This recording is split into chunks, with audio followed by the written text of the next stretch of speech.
The school is expected to be completed within the next 7 to 8 months. The project will be executed in 6 lots by different contractors. Lots 1 and 2, which will see the site development works and substructure works on the school building, was awarded to Supreme Contracting and Supplies. Lots 3, 4, 5, and 6 will see substructure works on the dormitory and teachers' quarters, external works and finishing works being executed by Breeze Enterprise, AS Construction, and Sing and Son Construction. The structure was designed to include a main lecture hall, science laboratories, student canteen and cafeteria, student dormitory and visitor area, teachers' living quarters, and fire prevention mechanisms such as metal ceilings, fire alarms, escape doors, and fire retardant panels. It will accommodate over 600 students. The signing ceremony was held in the Ministry of Education boardroom at Breakdam, Georgetown. During remarks, Minister of Education Priya Manchan said the school is being built in keeping with the ministry's promise to make universal secondary education accessible to all. Every year it's a bit of a hassle trying to place children even on the coast. So in Georgetown we've had so many placement problems with overcrowding and schools having to go on rotation and shift. We have, for example, Queenstown doesn't go to school all day. In Region 3 we have serious placement problems for the same reason. And in places like Regions 1, 7, 8, and 9, we don't even have schools that children can go to. They end up going to their primary schools for a secondary type education, which is not premium.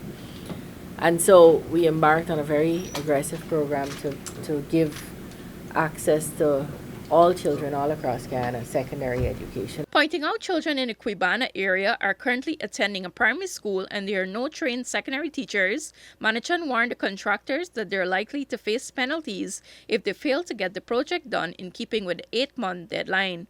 Again, this was divided into 6 lots because we want simultaneous work happening at the same time. A lot of how this happens will depend on whether the contractors are true to their contracts.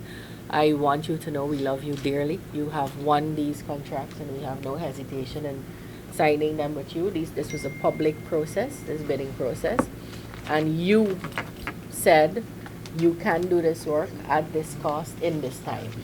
And so if you have a change of heart, you should not sign today, because if you can't do it according to your contractual terms, we're going to have to apply liquidated damages. And so we need these schools, this school particularly, to be able to offer quality education here. It's going to change lives. You're not going to see it celebrated on a front page, but this school will change lives. And so we need to, and give people opportunities they never had before. And so we really need to make sure that you're true to the contract you sign.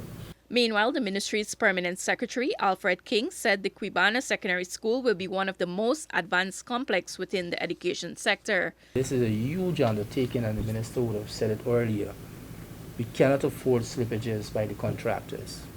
And given what the minister is expecting to declare about secondary access or access to secondary school, there cannot be any compromise here for performance.